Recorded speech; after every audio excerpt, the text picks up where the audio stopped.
This is Infection, the survival podcast, recorded live on Tuesday, November 30th, 2021, episode 359.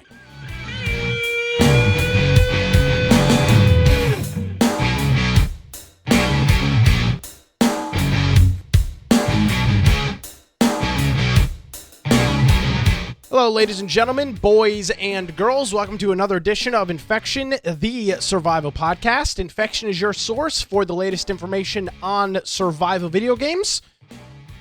We bring you the latest news, reviews, updates, and more each and every week, which we don't do hardly any of that anymore because of the lovely world of survival video games, but we try to keep you up to date with some of the ongoings. My name is Nick Craig. You can check out my daily political rantings by heading on over to nickcraig.com and downloading the Wilmington's Morning News podcast. And of course, you can check out our website, infectionpodcast.com. Joining me as he does on this final day of November, Brian with an I, Aldridge. Hello, Brian. How are you? Hello, I'm doing very well. And if you want to find me, get me at Brian Aldridge on Gab and Parler. And of course, my blog, biteoftech.com. Now, as Nick said, if you go to our website, infectionpodcast.com, just jump on the right-hand side and you see where it says join our server on Discord. If you do that, it's a free app. They have a web-based app, mobile app, desktop app, and it's a good place to chat, hang out. Maybe if you want to play some Ark over the holidays during your breaks, got servers for that. Lots of things to do. On there, we also have our Steam group, which sometimes works. Who knows? I haven't seen it for a while. And then we have our video forms of the podcast, so Twitch, YouTube, BitChute, and DLive. And if you use those, you can watch live during the show, or you can get some of the recordings after the fact. We also have a podcast extras, gives you a hint of what some of the pre and post shows are like. And then the audio forms. So the lower right-hand side, if you pick whatever platform or device you want to use, there should be one that fits your particular need. And then go to the particular episode that you're going to listen to. And if you do that, you can click and follow along with each of the links for each of the topics that we discuss. And we also have a video and audio player in there for your convenience. Now, if you go through there, we pretty much everything that we refer to gets into that playlist. Or it gets into that list of links. So it's really useful if you're going to listen. If you want to support us, just go to the top to the support tab, or you can go to infectionpodcast.com/support, where we've got Prime Gaming subs, Humble Bundle, Amazon Prime, got Subscribe Star, lots of different ways to support the show, which hopefully will eventually lead to some sort of a convention or outing, something official for the podcast when they they do this sort of things again. Yeah, well, we're going to have to do Infection Con at this rate because we're not going to be allowed to go to any of these events. I do also want to know Freedom Con. I like that. For folks that want to watch the show after the fact, noted if you watch it on YouTube, there are the YouTube timestamps, so you can scrub through it and just pick out a particular topic or section of the show. So that's a cool feature as well that you can only get on the YouTube version of the show. So if you're like listening in your car and you're like, I want to see that or whatever, you can just scrub right to that portion. So a cool feature on that as well. All right. Well, as we approach the holiday season, Brian, I think as we have seen, as we have documented, and we've got plenty of years under our belt to document over the last 6 years or so, the trend down towards news releases and overall general ongoing in the video game industry will start to vanish over the next 2 or 3 weeks.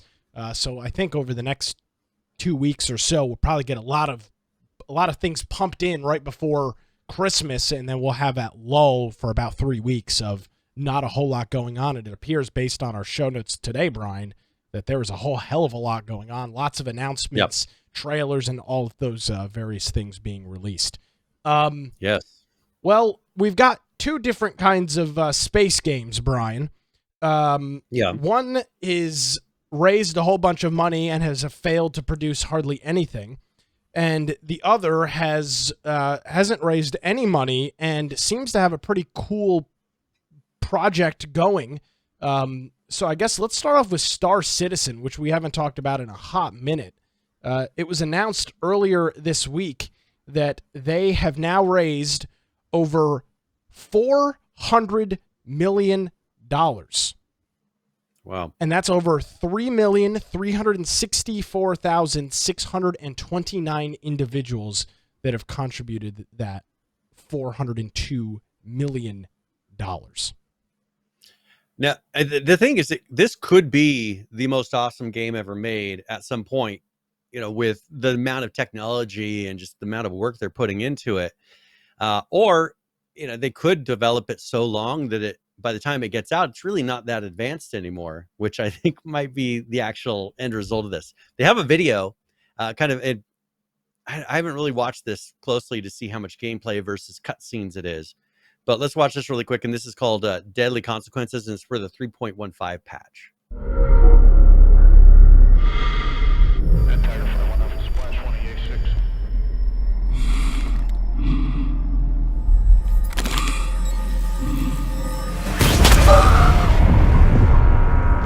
Suffered a catastrophic injury, but you're okay now. Now don't rush anything. You're free to go when you feel comfortable.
And what'll be interesting to see is I have no idea what I just watched.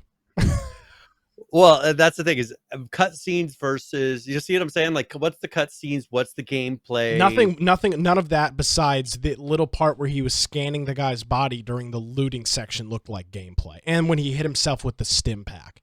Nothing else in that looked like gameplay. And that's what I kind of get out of it every time I watch their videos is it's a lot of cutscenes. There's some really cool cutscenes, but I want to see the gameplay, and I still, it's out, but I feel like they don't show off the gameplay. Like, what is it about Elite Dangerous, or sorry, Star Citizen? Well, it's Elite Dangerous. That makes it so special, and there's a lot of cool stuff in there, but I don't feel like they showcase anything that drives me to want to play it. Well, you just stole something. You just stole the word right out of my mouth. See, this is Brian. We're so good that you said Elite Dangerous, and I was going to bring up a point about Elite Dangerous because it was on my mind. Yeah, we're just so interconnected. Let's be honest. A game like this, there's a lot of, I'm not going to call them boring portions of the game, but you play a game like Fallout and whatnot. You play games like Elite Dangerous. There's a lot of times in the game, Brian, where you're just kind of doing nothing. You're traveling from one location to the other. You're just, in the case of Fallout, you're just running through the wilderness. You may come across a couple little things to shoot or kill, or find some soda cans or whatever the hell you're looking for. And same thing in Elite Dangerous. There's portions where you're not actively engaged in any sort of fight. You're just flying from one place to another, and it's kind of mundane. And I assume it's the same thing with Star Citizen, but Elite Dangerous shows gameplay trailers of the exciting action, and it seems like Star Citizen doesn't show hardly any gameplay. And I understand it's got to be tough to show gameplay when there is a lot of monotonous tasks in the game, but I just watched that 1.5-minute video like the rest of you, and here's the thing. I've never played Star Citizen. I'm never going to, but I don't hear anybody talking about it. I don't see anybody playing it, and we've watched these videos from time to time. I don't take anything away from them. And bombs. And there's a big bomb that blows up something. What? Is that a city? Is that a player-generated city? I mean, is that place you can go? That's what I want to know. I have no freaking idea. What do we blow? And that's the thing is I don't feel like they presented that well to show, okay, this is a bomb I'd like to know more about the game, because they're assuming that you know everything about the game, and that's what they're showing. And that's great for the hardcore people. But with this, I feel like they haven't really expressed, like, what can you do in the game right now? Because there was so much time, and this is taking so many years for them to develop this. People still think that they're in the stage where probably you can just do dogfights, or you can walk around the hangar. Like, I feel like they haven't really told people, okay, where are we at with how do you get ships? Like, I just feel like they haven't expressed those things. Do you have to buy them all? There's so much misinformation out there, or lack of information, not that it's wrong, to where I don't think that they've gone out and really tried to tell the public who doesn't know about their game what it is. And that's They're the like, key it's kind of right like, there. if you want to find it, you'll know, you'll figure it out, is kind of the mentality that I'm gathering. Well, and that's precisely the problem. Brian, if you really wanted to play Star Citizen, you could go and dig into all the details and figure that out. But that's not how people buy video games. That's just not how it works. And because it's like barely, like, it's the kind of game that I would enjoy playing, and it kind of, I know it would scratch that itch, but there's just, their marketing has done nothing but show me pie in the sky things that might happen. For like some of the things I've watched, it was them designing things. Well, did you ever finish designing that? Show that city to me. Show me that tech. You've never come back and show me the finished product on these things that you show me over the years you're designing. And I see ships every once in a while, and now I see a bomb that really didn't show me anything about the actual game, other than a bomb in the distance. Is that what the bomb explosion looks like? Was that a real location, or is that something they made for fun? Like, there was nothing indicating that it was real gameplay, or just what is CGI versus, actual gameplay. Well, Musty brings up a point in chat. He says, remember the Conan Exiles update that showed what day one looked like versus current? They need to do something like that. Yeah, they need to sit down and make a 25-minute YouTube video and just lay it all out. And guess what? If I'm tangentially interested in Star Citizen, I'll sit through a 25-minute YouTube video and they show me the whole thing of the game, and then maybe I'll say, maybe I'll throw them $60, maybe I'll buy it.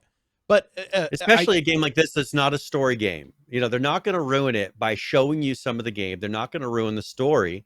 Show us where the current progress is, because I feel like they've been hiding it so much, maybe because they don't want us to see it. Maybe it's not in the place that they're kind of trying to express with these videos, but I feel like they haven't really tried to show us. And that's, exactly as you said, I could go and I could look these things up, but because I'm kind of only lightly interested in the game, I don't want to go and have to discover all of this and try to figure out. And I already have a game that seems to do 99% of what theirs does. Right? Elite Dangerous is right alongside him, other than, maybe there's graphics differences and some tech differences, but show me what's different between what's on the market right now and your game in its current state. Because when you develop a game over 5 years or whatever it's been that they've been doing this, how's anyone supposed to know the current state of the game, especially when you don't tell people? Yeah, well, precisely. So speaking of these space sort of games, Brian, Bethesda, which is now Microsoft, announced a game at E3 a couple of years ago called Starfield. It, for a long time, was nothing more than like a cut scene. It was a picture. You're right. It was a picture. It was a cog. It was a picture of that. Of that space. It was a starship. Like a space station or something. Just sitting there. He wasn't even moving. It was just a still picture. And that was all people knew about the whole game for a long time, until pretty recently. And as in typical Bethesda fashion, they have slowly released more and more information as the time has come along. There's a long video here. We're not going to play the whole thing because it's 7 minutes, which takes up like 10% of our show. So I'm just going to play a few minutes of it. It's called Into the Starfield, Brian. And it sits down with Todd Howard and a couple of the other folks from the Starfield team, and they just talk about the game. It's just a frank conversation about the game, something very similar to what you and I just described with what we would like. What we would like to see. So let's just watch a few minutes of this video. We might pause it and talk during it. It does show some cool concept art, so we'll just play a couple minutes of this video from Bethesda. It's called Into the Starfield, The Endless Pursuit. I think the one thing people underestimate about video games is that people think it's just playtime. But I always say that the one thing video games can give you that nothing else in entertainment can is that feeling of pride, right? Look what I did. And even though we want to make a game that is very big and is very long, you can play for all of those years. It's all the paths you didn't take that make it special to you, that you feel like when you finish that quest, that you feel that you accomplished something that week. The people who love video games can always say, like, what'd you do today? And what about that? I'm going to pause that right there. Than what we, Yeah, what about that is not better than what we saw in the other video? You know what I'm saying? Yeah, Like, but that's I one just thing I want want to point out. I want to comment there real quick on Todd Howard's point. Call of Duty, Battlefield. Why do you think there's a level up system? Not because they need to have you unlock guns as you get better and better at the game. No, it's because it gives you something to. And I don't necessarily think I'm not proud of my level in Call of Duty, but it gives you something to work for and towards. And that's a huge part of video gaming, and that's what he's describing with that pride. Go back to Fallout and Grand Theft Auto. Look at how cool my damn apartment is. I got this. Look at all these freaking cars I got. Look at this plane I have. And this is what I've talked about with That's WoW. just cool. Too. I mean, WoW talking about the gear, how they used to do it, and what I think kind of took away from WoW's allure to people. I think here he's got it, and that's where I think with Star Citizen, how are they when it's kind of a pay to win system? I mean, people could try to argue that it's not. I don't know how you could. but when you can literally purchase the ships with real cash money and they give you big advantages in the game, that's called pay to win. That they, right now they've got this kind of closed box system that they're developing in, and people aren't really pushing back on that yet. Wait till the game is supposedly released and it's just a big pay to win game where people are spending tons of money. That's going to it's going to be very hard for them to monitor and keep that thing running smooth. Where if you just release a space game and let people play and quit worrying about all the microtransactions and worry about the fun, and then you figure out how to make money on it, or apply money based on with how fun the game is and what the game style is. I feel like that is the way to do it. And I'm assuming Bethesda, it'll be interesting to see if they bring any other kind of new concepts to this, as far as buying things, kind of like, because all these other space games, it seems like people are either buying ships. Well, they will. I mean, upgrades. If Fallout 76 was if that was any indication of what the future looks like for Bethesda, maybe it's not. Maybe the feedback in the Fallout, no pun intended, was so strong that they will decide not to. But if I just had to guess in the era that we're in, I think it's going to have a little bit of that. Let's jump back to and watch a few more minutes of this video.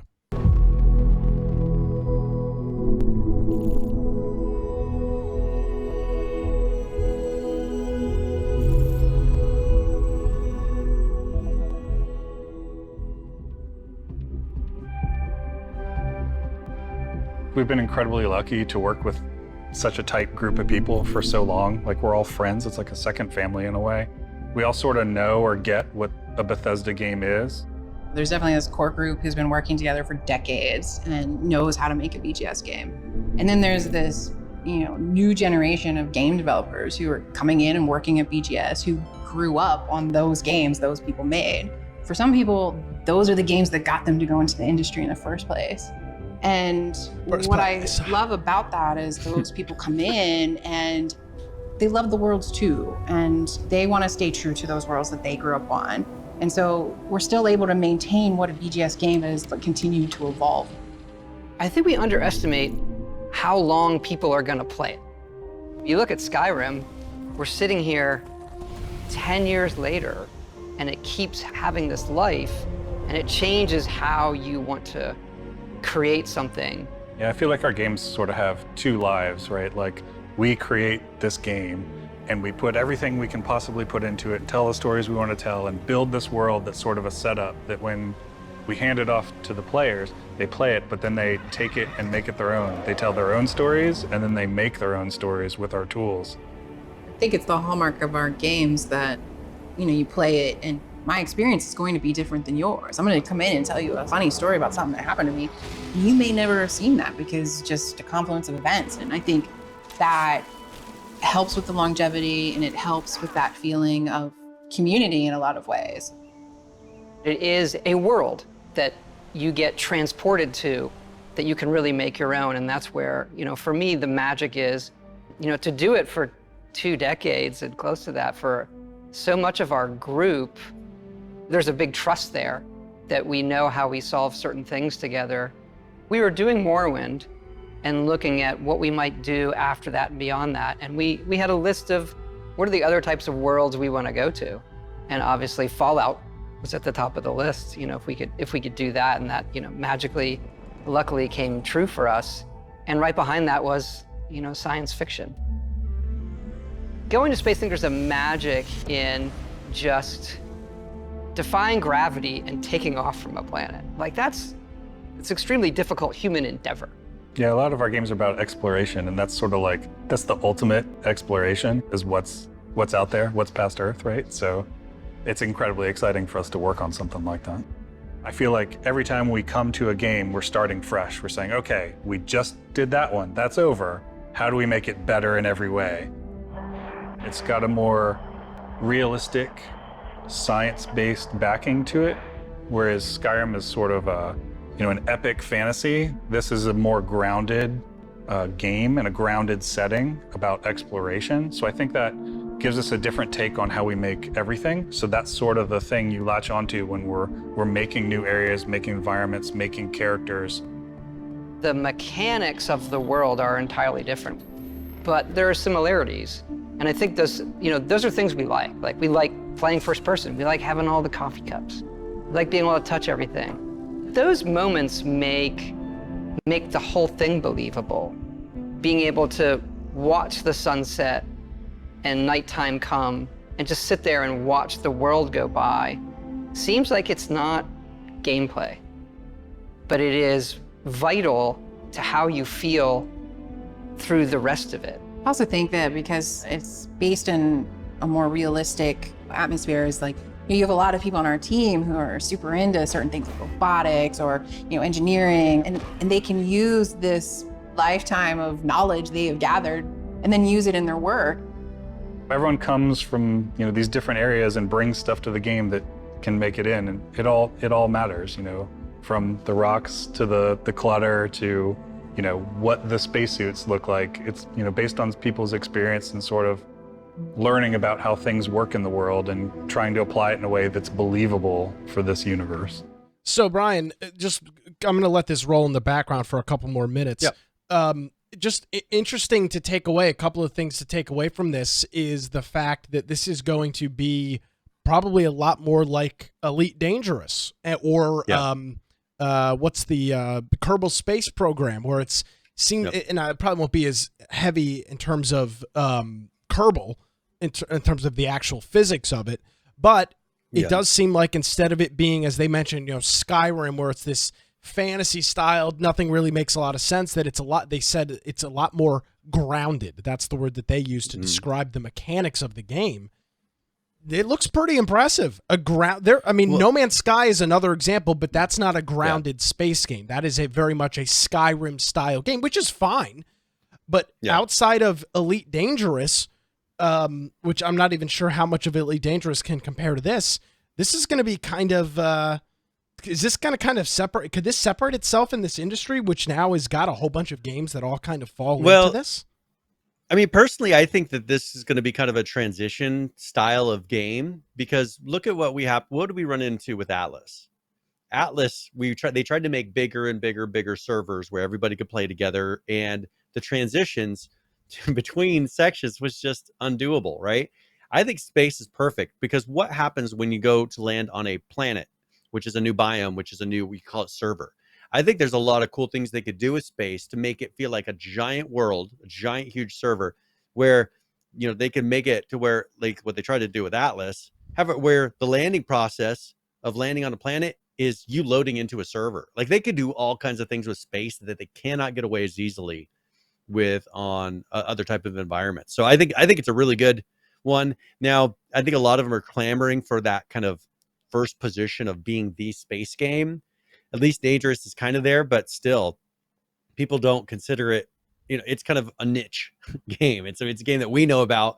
Not everybody knows about that. Some of the others didn't have good starts, so they didn't really take off as heavily as they could. I think they're still trying to find that game that people consider the space game that maybe will continue in the future with additional games, just expanding that whole world. Because imagine, it's a limitless world, and they've already made the games kind of limitless in a way through AI and generation. But if you keep improving on that, like, that is where you can just create amazing, complex worlds that seem to fit without having to do world portal systems and, a lot of things, and keep it realistic if they're trying to keep it a realistic feeling game. And so I think it's perfect for the people that are looking for that. And then, they got a lot of concept art. It's coming out. Let's see. I was trying to see if they had a guesstimate on on when they were releasing this, because I haven't seen anything nailed down, just speculation. Yeah, I haven't seen anything either.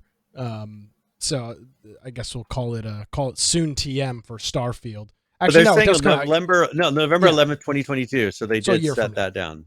Yeah. So one it'll be year. on a year. Yeah. Yep. I tell you what, Bethesda's got a lot of rebuilding to do with their reputation. Fallout 76 was a really big blow to them.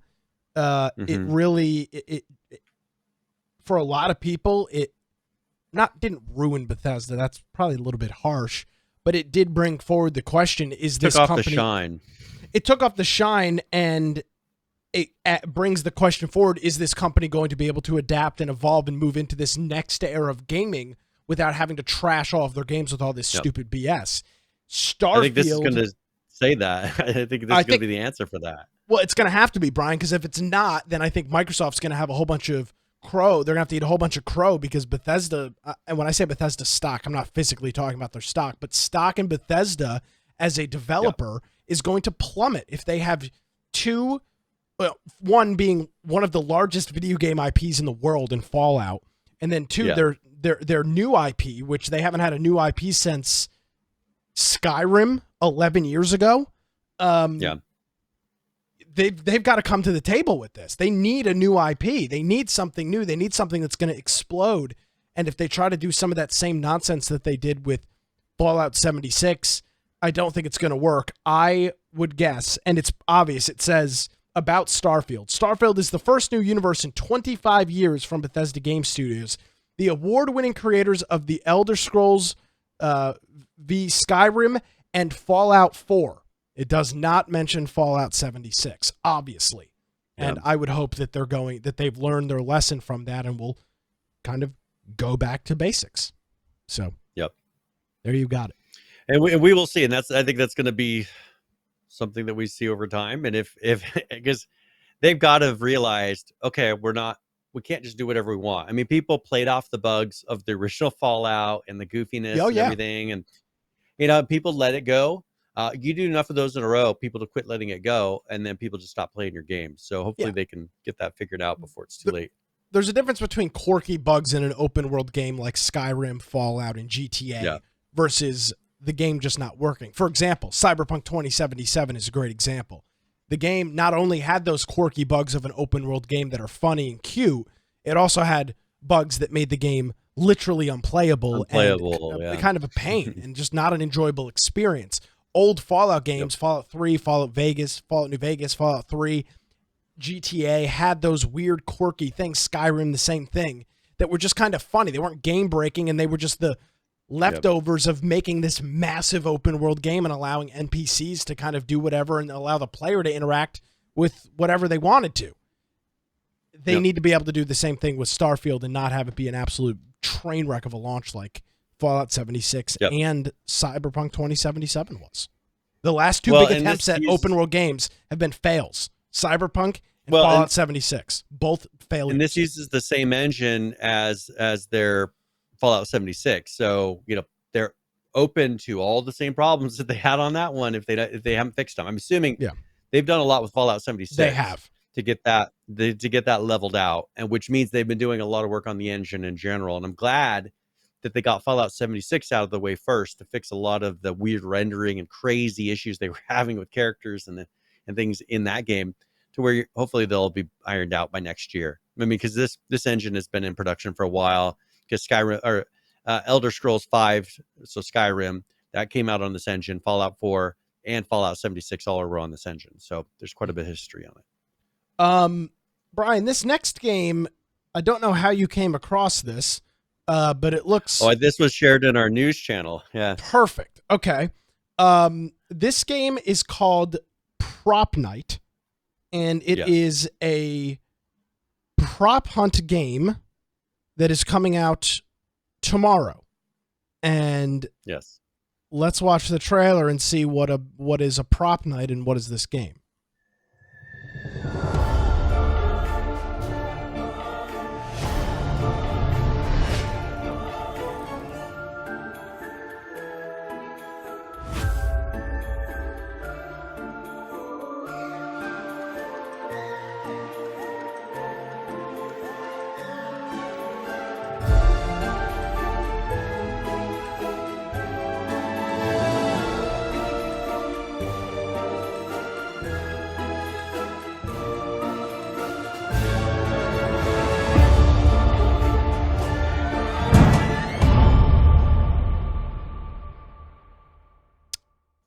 All right.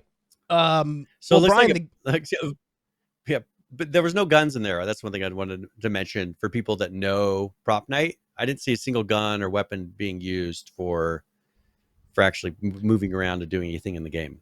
so the game was scheduled to come out this morning, Brian, but they had an issue.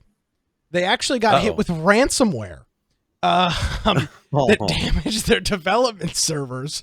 So the game is going to be coming out tomorrow, December the 1st at 10 a.m. Pacific. That's going to be 1 p.m. Eastern time. I don't see a price point on it. I can't imagine it's going to be more than $20. If it is, that's going to be probably an issue. So, yeah, there you go. So now for for people that I guess haven't played Prop Hunt, Prop Hunt is a game that was in Call of Duties, right, where you could disguise yourself as an object in the world. You hide somewhere, and it's the goal of the other team to find you. I personally enjoy the game. I think it's a lot of fun. This one's more of a horror-based game of that type, and it looks like you can be a character that goes and throws things around, rips up the room, trying to find the real person. Very similar to the other type of games. It'll be interesting to see if it's popular online, because this is the kind of game that would work really well on Twitch and online streaming. You know who's behind this, Brian? The same folks that are releasing this game the day before that we talked about just a few weeks ago, which is a new survival game. It's the same group behind that. At least it's the same publisher. I don't know if it's the same development team or not, but it's the same publishing team behind it. This is pretty interesting. I mean, can a standalone game like this work? Ferment, of course, is pointing out in the chat, wasn't Prop Hunt first made as a Gary's mod? Yes, it was. The question, I guess, is, can a standalone game sell for any more? I mean, I honestly, I don't know if I pay even. I thought about $20. That's a lot. It might just be $10. Might be all that it's. Well, why not sell this for like $5 and just try to get tons of people online playing together? You know what I'm saying? Because it's fairly simple. Get a ton of people on it, and then come out with DLCs. Get it in people's hands cheap. Don't make it free to play, so you don't have all the kids on it. Right? It's supposed to be a horror game. $5. Get everybody on it. Come out with some sort of DLCs to have some cool thing, or whatever, extra maps or whatever else you want to do if it takes off. But I think if they put it too high, they're never going to get it in people's hands, and there won't be enough players to actually do. It is a multiplayer game. You have to have many players. And the thing that we see so many times on games like this, where it's 100% reliant on online play, is they don't turn around and make it affordable and get enough players, and then they can never keep the servers full and people stop playing. So get it out there, get it in people's hands if you really are confident that it's going to take off and be popular. And then, start working on making more and more money on it.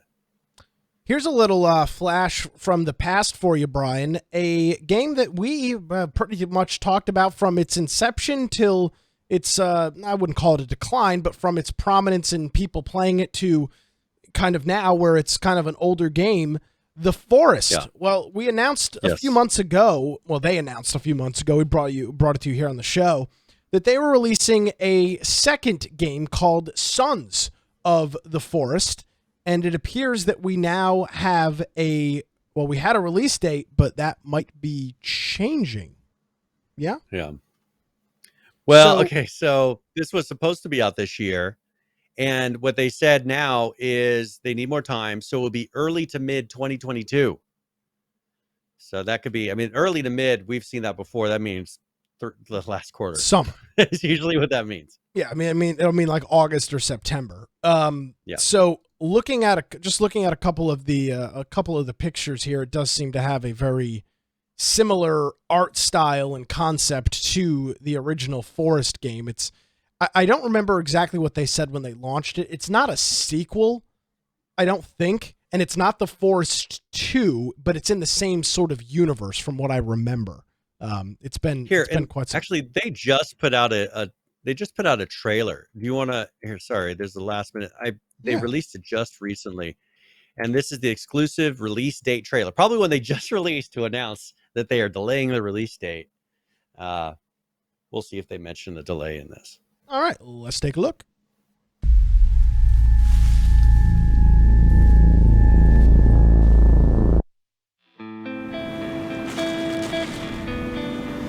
great physics. Perfect.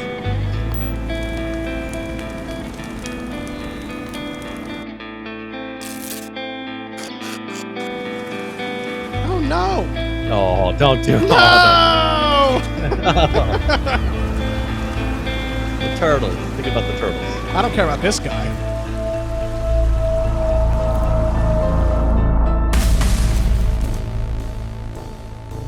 It looks like they're adding more story this time for sure. Like actual story. Yeah, it seems like a little bit maybe more like Firewatch in terms of like an actual story. Because the forest, because the last one was kind of like you wandered and eventually kind of ran into some people, but there was never direction on the story. Well, there was a little bit of a story, but it wasn't anything significant.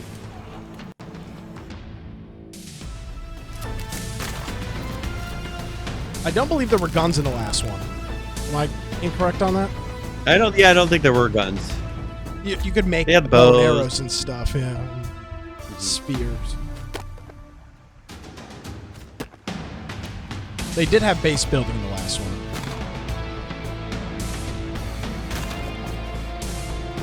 Oh my god. Quite the creatures.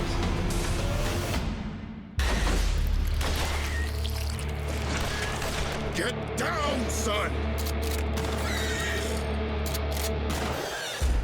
So yeah, definitely some sort of a story.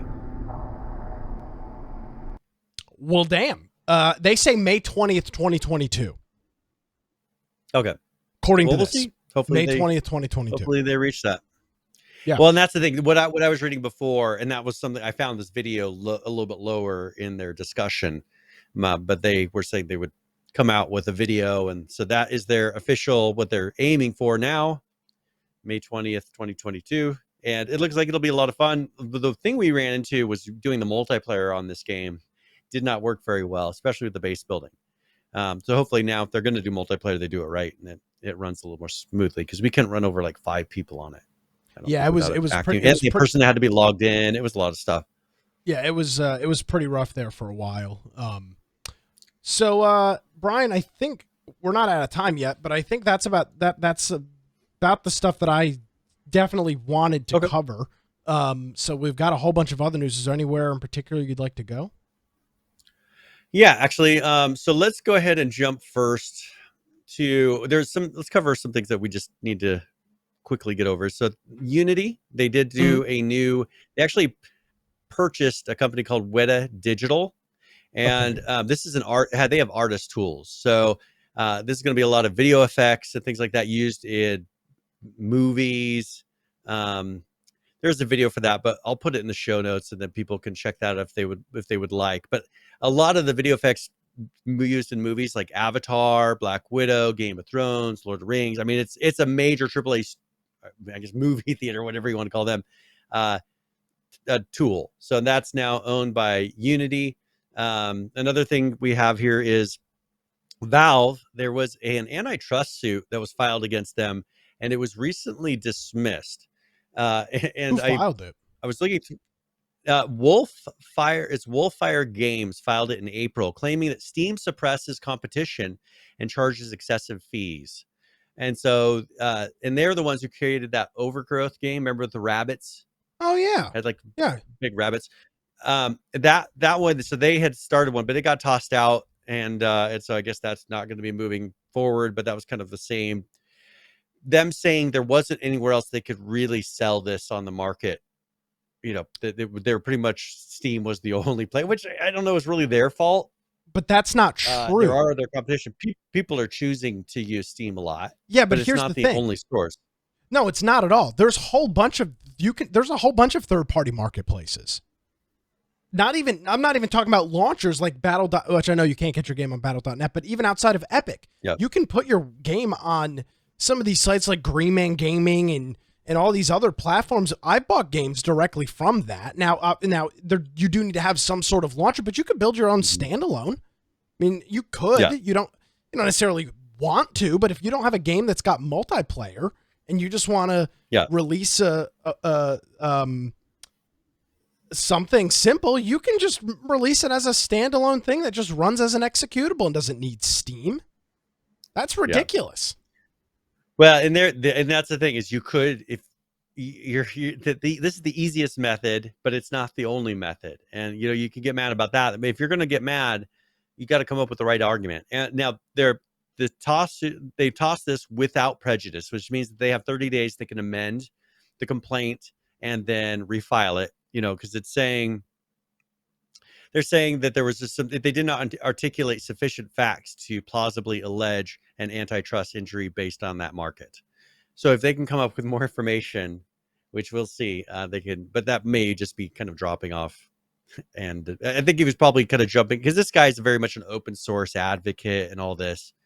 I think he wants everything to be open, but this is a private company offering a platform to sell, and just a lot of people have used it. Let me ask you this, because you just brought up an interesting point. You mentioned this guy is an open source guy. Why is there not an open source Steam equivalent? Or is there? Because people want to make money, because they don't want to open source their game. There's itch.io. There's things like that, which are very friendly, but you know what? You're not going to make as much. They don't have DRM. Or launchers. No, it's a website where you could purchase. There's a lot of open source style or ones that are. I don't mean an open source. And I want to be clear. I don't mean an open source marketplace. I don't mean an open source game, but that's what I'm talking about. I'm talking about an open source launcher, an open source store. But the problem then comes down to, Brian, it's not open source as much. Well, open source you could just download, so that's different. This is more towards small developers that want to get their game out there and don't want a bunch of high fees for it. It's a platform where you can sell a game, or you can put free games on there as well. Why doesn't somebody create an open source Steam equivalent? And it's a rhetorical question I'm asking you. Because you mean as far as the marketplace, the store of it? Yeah. Yeah. But here's the problem. They could. It's a rhetorical question. You're not going to be able to provide the download servers. You're not going to be able to provide the friends lists. You're not going to be able to provide the video streaming and all of the other assets and things that the store requires. You're not going to be able to get proper licensing for the product of the ones that they want to sell either. Because you could throw a bunch of open source games on there, but that's not why people are coming. They can already get those. They want the games they don't already have. And that I just don't see. Sure, create a marketplace where you sell games cheaper than Steam. Sure, do that. Make it more open. Make it to where you can. They could choose their own credit card provider if they want to run the transaction through some other. They can choose from them. Whatever they want to do, that would be the thing to do. Is make a more open platform that game companies can choose to sell their games on. How about that? That would be the way to do it. Have them have their own platform where they don't have to make it to where if you don't want to, they don't have to have a cut of it. Like you don't have to have a cut of it. They can have it to where the company can just pretty much sell their game, market their game, have a place where you go. And not just the big companies, to the small ones that don't have a platform right now, that don't have name recognition. And that's kind of what this is. That is what itch.io. So if you're interested in something like that, GOG is the same thing. GOG's kind of gotten away from the DRM free. GOG is the other one. That one has gotten away from the DRM free, and they've just made a commitment to start going back to that because they've been starting to hemorrhage money since they've started to change. And I think they're going back to being the DRM free seller of games. Yeah. I don't know. There's a lot going on here. It's a frivolous lawsuit. And it's obviously just to throw spaghetti at the wall and hope for the best. And the fact that a judge didn't throw it out with prejudice is rather interesting. I'm not sure they'll be able to amend their lawsuit to make it more I don't know they'll ever viable. be able to make them satisfied with an argument. I mean, look, you had Epic, who just kind of gave a similar argument, and spent quite a bit of money going to court for it, and still kind of was a draw. So for an individual like this, you're going to have a hard time pushing that case. Yeah. Another one. Do you have another preference on where we go here? Yeah, I just want to follow up on this Valve thing before we leave. As of 2 days ago, Steam passed the 27 million. I'll say it again. The 27 million concurrent user count and set a new record. which they broke 26 million back in April, and they broke 27 million just a few days ago. Unbelievable. 27,384,959, that all-time peak 2 days ago. That's and pretty they're impressive. definitely growing. They're not a dying market, but they're not really trying to change anything. So other than them lowering their fees, they're providing a very basic service. It provides you with updating your games and all this. Another company could come in and do something amazing and probably do a much better launcher and have it do more cool things, build in extra features. But you know what? No other company's come in and done it because it's a lot of work and expensive. It takes years. Steam's been here for a long time doing this. Very much so. It's going to take a while to have anybody knock them out of their pedestal. And they're obviously reaping the benefits of that. And I haven't been the biggest Steam fan in the world, but I mean, at a certain point, you got to give the devil his due. Yeah. And they have built a very successful, prominent marketplace. They've obviously done enough right that 27 million users were logged in at one single time. That's not 27 million active users. Yep. That's 27 million logged in at one specific time, which is unbelievable. And again, you want to make your own little open source thing? Tell me what kind of server infrastructure for free you're going to be able to provide that can deal with 27 million active users on your service for free. Okay, well, without charging let's talk fees. about this let's talk about this for a minute then. Epic is starting to do something similar to this. I mean, they're moving that direction compared to where Steam is. And if you look, like for instance, they added so itch.io is on the Epic Game Store. And they added that earlier this year. So, Epic is trying to do it. They're trying to do something where it's pretty much Steam Plus. It's got all these extra features because they're the ones that are going to offer to except for shopping carts, yes. But they're the ones that are going to be adding. They're going to be adding a lot of features to their client, allowing people, not only companies that are using Unreal, but they're going to be having it to where a lot of the features that games use for friends and all those features are going to be free to everyone, not just people on their platform. It's going to be, so they're kind of in the middle of doing all this. But they have this thing called apps on Epic, where that's how itch.io is on there. They also recently just added a thing that has tons of arcade games on it. So you could go in there and stream or play. It's got Mortal Kombat, Earthworm Jim. They express a bunch of the Atari classics, and I think they gave away a thing in one of their free game giveaways, I think, that had a ton of some of this stuff in it. But this is going to be on their platform. So talking about, well, why doesn't a platform do this? Epic's kind of doing it. It's not quite open, right? But they're putting pieces of open in there, allowing people, platforms like this to have their own section of it and kind of do their own thing, which is kind of cool. Offering free games. itch.io is kind of an open source, thing. So that's on there and allow you to add and manage your games inside of their app. And I don't know. And I just think it's slowly getting there, but they need to get those tools in there, get people to where they're actually using them. It's going to take years for this to really be something that has everything to where people look at it and say, oh, dude, that's so much better than Steam. But they've got to get to the point where when someone turns their head, looks at the product, and says, dude, that's better. But it's not there yet. It's not. But again, I think it's important to note, even Epic, they do charge the developers claim they're not exorbitant fees, but Epic still takes 15% off the top or 12%. I mean, it's still, and that's why if it's on Unreal Engine. If it's on Unreal Engine, I think they don't take anything. But no, I thought it was like 8% or something. They still take something. Or maybe it's way well, low. if it's a free game or something, if it's like a free, because then they take a certain part of your profits. I take that back. Okay, point. If it's there's some fees that drop off if it's Unreal Engine, and then but they're adding some things that are free, and then they're going to have the transactions. The thing is going to be, can they get the credit card transactions down? Because that's their biggest thing that's been hurting them, is coming up with a good way to do credit card transactions that works across their whole platform. Because that really becomes apparent when you look at them, how they deal with Fortnite and how foreign countries had just ridiculous fees to be able to purchase anything in the game for a while. Yeah. So hopefully they'll get all that figured out and make it an actual platform that is a seller's platform. So I think they're still wanting to, But right now it's just they're still building. The fact they don't have a shopping cart to me is the craziest thing. And that just to me doesn't make any sense. Hopefully they'll get it figured out. I'll tell you what it goes to show me, Brian. It shows me that they're out of touch with their user base.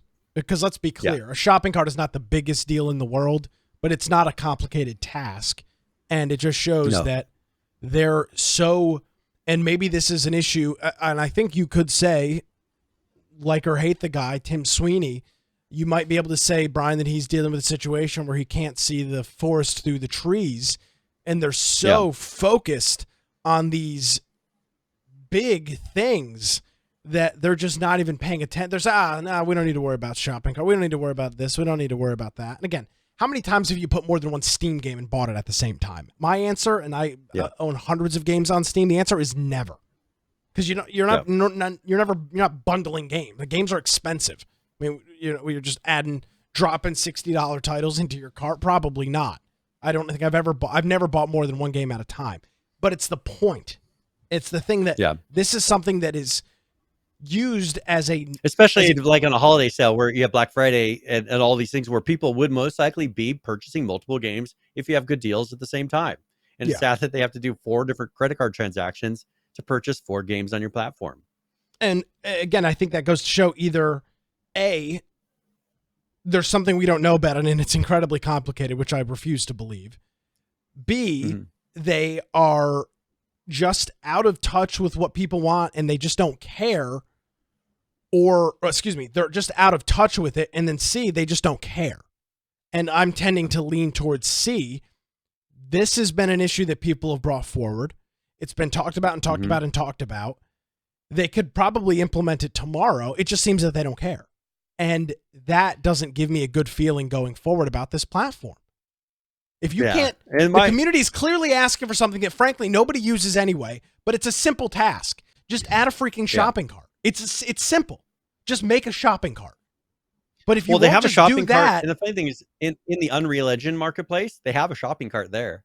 It's not complicated. They just don't have one in the Epic Store. I mean, you could, freaking free WordPress plugins do shopping carts. It's not that complicated. You can do something like that. But the fact that they won't do it, and they technically can do it, just, Brian, gives me a little bit of the weird feeling that going forward, they might not necessarily care they might not necessarily care what their base thinks or what the community thinks when it's something so simple. Right? If you wanted, say, I demand VoIP tomorrow.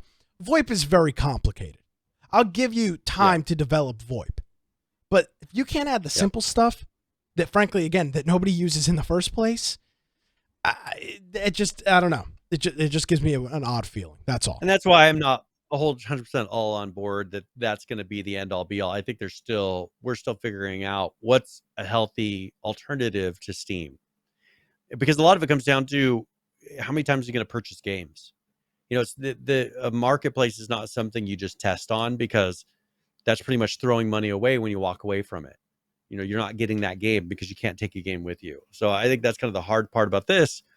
People are very hesitant to switch to another thing. I think they've done as much as they could, giving away tons of free games, building up people's libraries. They've done all the steps. It's going to come down to now, can they make it usable? And I feel like they haven't. That maybe it could be that there's so much stuff going on in the background, with them getting all that other stuff going, that's just not a priority to them. But you know what? The public facing stuff is what makes people form those opinions on you. And I think that's where that I don't care attitude, even if they came out, they could do a Twitch stream tomorrow and be like, look at all this stuff we got prepped. We're getting ready to release over, the spring, but then they could convince everybody tomorrow. But they're not doing that. They're doing stuff in the background, but they very rarely talk about it, and they'll show something. Once again, they need to be more verbal, and they're not. Correct, and that allows scares people to go and purchase from them. Let's go back to the old H1Z1 days, Brian, and talk about Reddit. When you don't communicate, you allow things to fester, information to fester, ideas to fester, and conclusions to fester, all because you just won't get ahead of things. So, so that is epic. I do want to talk about this briefly. I guess we can round out on this if that's all right with you, Brian. Twitter, not super relevant to gaming, but it is a big step as Now, frankly, we use a lot of Twitter here for our show notes. A lot of developers and publishers tweet out various things. I can speak for my job. There's a lot.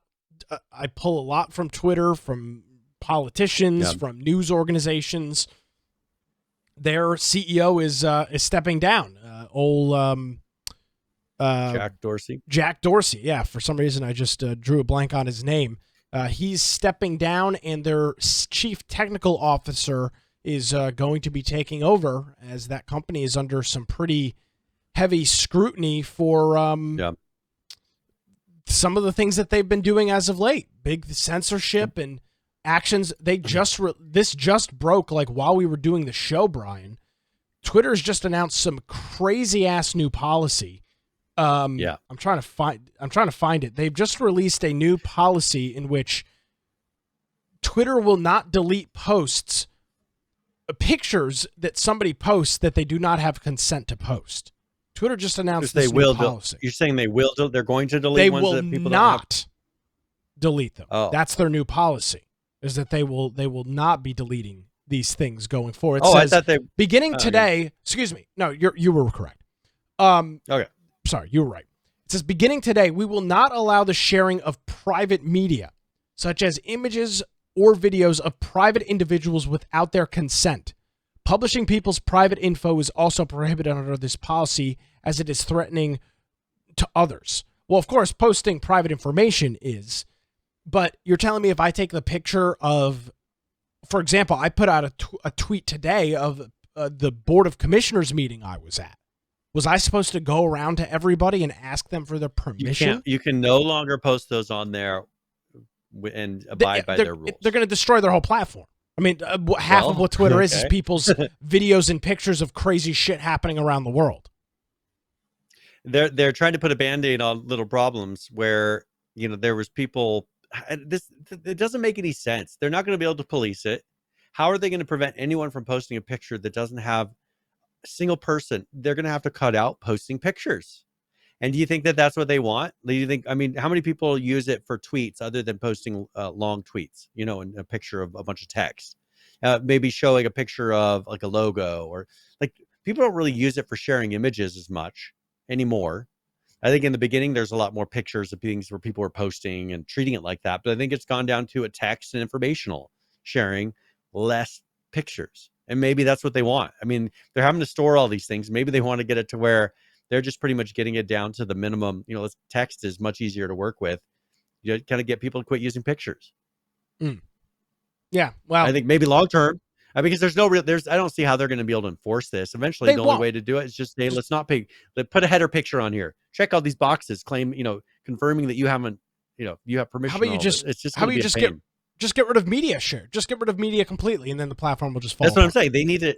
I think that'll be the only thing that they'll be able to do in the end to really enforce this rule, is just disable media altogether, or only people with the check marks, or whatever they are. The special the blue check. The blue check will be able to actually share media. I bet you that's probably where it goes. Yeah. Well, between their CEO stepping down and them not allowing you to post pictures on the platform pretty much at all anymore. Social media, good times. That's why I deleted my Twitter account, and I haven't recreated it yet. So, well, there you go. All right. We're at about the hour mark. Brian, is there anything else that we need to go over before we head out here on a Tuesday? One thing I just wanted to mention, Cyberpunk 2077 now has very positive for new user reviews on Steam.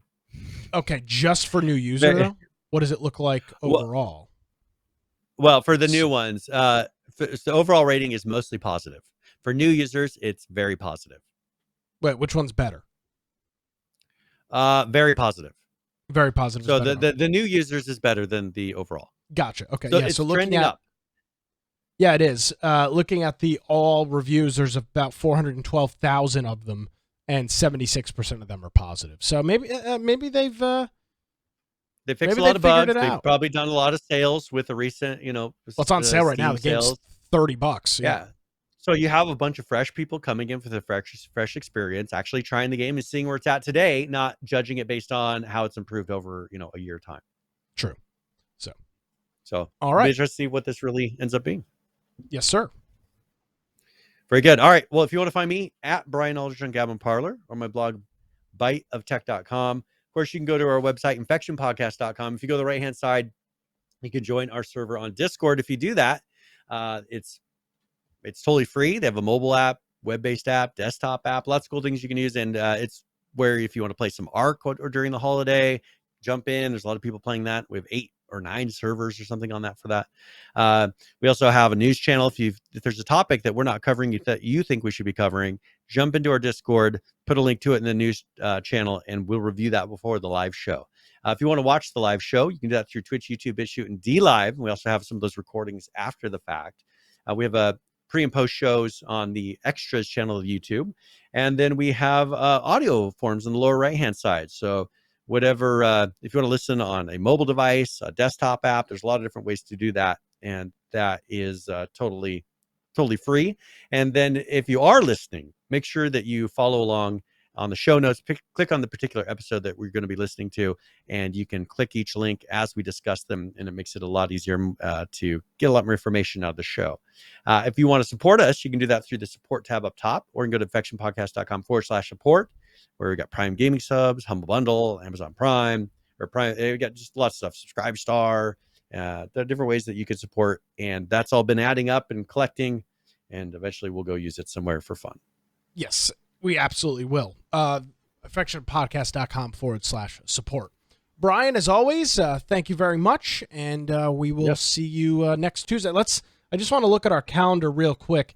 So we're good through all of December. We'll have a special Christmas show on the 28th. We're actually we don't do heads ups very often, but we're going to be doing a full episode, a full hour on cryptocurrency and gaming. It's something that is that has been talked about from time to time. So with that week, there won't be any news at all. Let's be honest. Yeah. With Christmas falling in the middle of the 2 shows, so we'll do a full breakdown and kind of we'll talk about some games that are actively using the not cryptocurrency. I should say blockchain is what I meant to say. Blockchain technology. Yep. Yeah, we're going to talk about games that are using blockchain, actively using blockchain, and what that looks like. Games that have talked about using blockchain, and even some services like Discord and others that are jumping on either the blockchain or the cryptocurrency bandwagon in one way or the other, and some of the pushback and maybe positive things that people are saying. So that'll be coming up here in just a few weeks for our Christmas edition of the show. Hey, and Saul's telling everybody to play Foxhole, so if you want to go to Steam, check out Foxhole. It's a game. Yeah, I need to check that out. He told me about that. So yes, play Foxhole. Great recommendation from a great man, the best attorney in the Infection Podcast Discord. Great man. Yes. Saul, great man. Yes, thank you for catching my pun. All right, Brian, thanks as always. We'll see you next week. Yeah, we'll see you later. All righty, folks. Well, if you want to check out my daily political rantings, you can head on over to my this website. This took me a lot of time to put together. nickcraig.com. As you can see, this is a very high-tech webpage. You can either click the listen live button or check out the podcast of the show each and every weekday live from 6 to 9 a.m. It's the Wilmington's Morning News Podcast. That's going to do it for another episode of Infection. Of course, if you missed any portion of the show, you can check out show notes, videos, images, links, all that fun stuff over on our website. It's infectionpodcast.com. Thank you so much for joining us, everybody. Have a great week. We'll see you next time.